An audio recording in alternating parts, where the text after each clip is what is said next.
Gatan roh yang rusuh gebik gegatan Indo.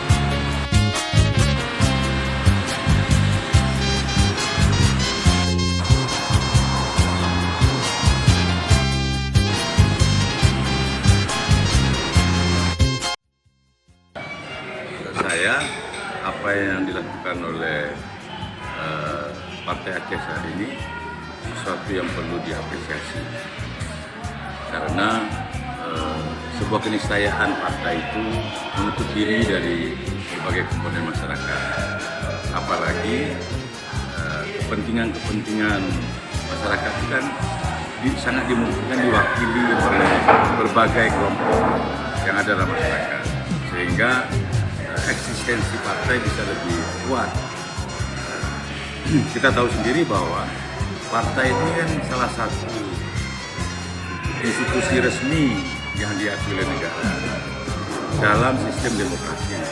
Jadi melalui partai inilah kemudian kepentingan masyarakat diakumulasi, disalurkan, dan dipastikan melalui kebijakan dan program.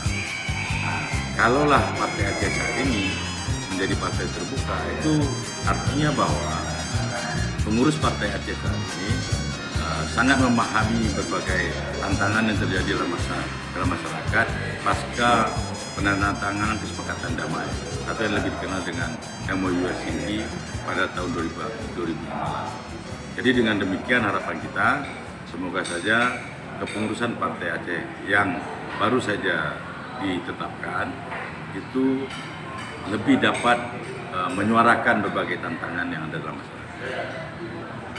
Itu catatan dan apresiasi kami terhadap apa yang terjadi melalui Partai Aceh pasca Mubes 3 baru-baru ini.